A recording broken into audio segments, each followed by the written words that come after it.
Você acabou de entrar no mundo dos 4 pilares. Este é o nosso podcast, Manual da Filosofia dos 4 Pilares. Se inscreva no canal e compartilhe este vídeo. E se prepare para mudar seu modo de ver a vida. Capítulo 4. Bem-vindos à nossa conversa de hoje. Vamos mergulhar no capítulo 4, Reflexões Noturnas, lá do Manual da Filosofia dos 4 Pilares.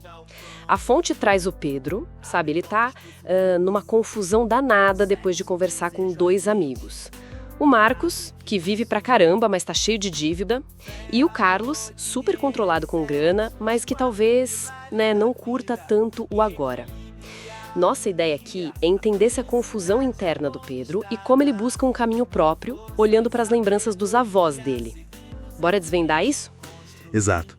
E essa noite de reflexão é um ponto de virada mesmo para o Pedro. É interessante ver como ele sai da influência mais direta dos amigos, que são meio que extremos, né? E aí ele vai para dentro, para uma introspecção mais funda, buscando um norte nos exemplos da família. É um movimento importante, de fora para dentro. O texto descreve a noite Mir como bem agitada, a cabeça a mil. De um lado, aquela coisa do Marcos de viver agora já. Do outro, a disciplina quase militar do Carlos.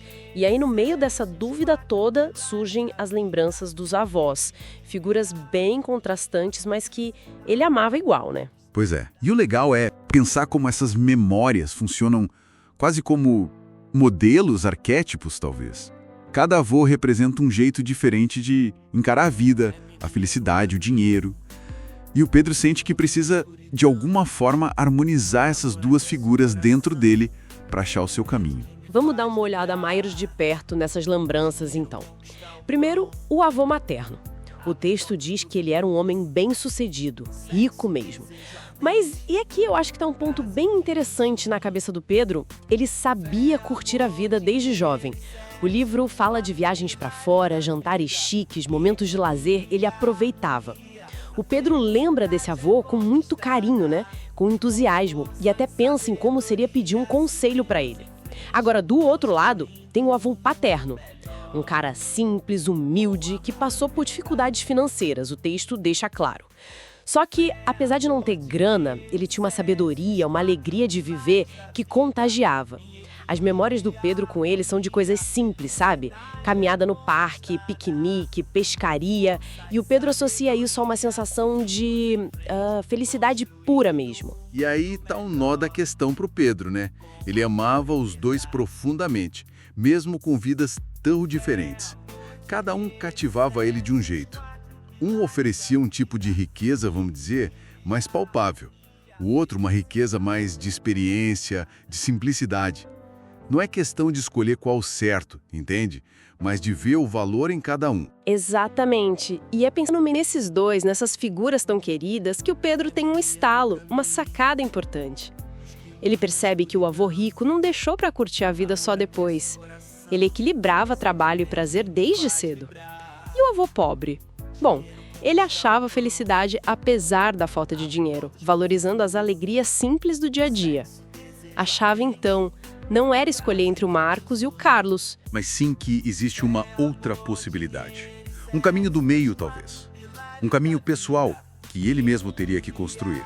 Essa percepção abre tudo para ele. O capítulo mostra, através dessa jornada do Pedro, que a sabedoria de vida não está em se agarrar num extremo nem no viver loucamente gastando tudo, nem na rigidez total.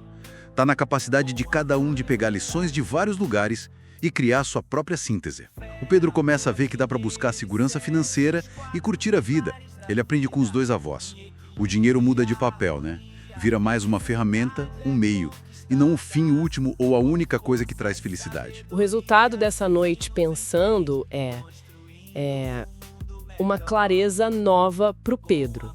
Ele sai daquela confusão inicial, que veio das ideias opostas dos amigos, passa pela reflexão sobre os avós e chega numa decisão baseada na história dele, nos valores dele, buscar um equilíbrio que seja só dele. Ele entende que dá para juntar segurança e alegria, sabe? Prudência e prazer. E essa conclusão reforça muito a ideia de que achar esse equilíbrio financeiro e pessoal é uma jornada muito individual, Os exemplos que a gente tem por perto, amigos, família, claro que inspiram, ensinam, mas a mistura final, o que significa viver bem para cada um, isso tem que ser pessoal, único.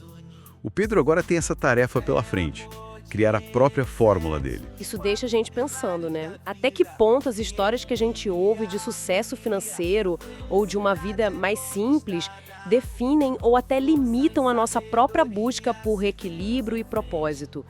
Como é que a gente pode aprender com os outros, com essas histórias todas, sem só copiar? Como criar a nossa própria definição do que é felicidade e realização? Fica aí a reflexão.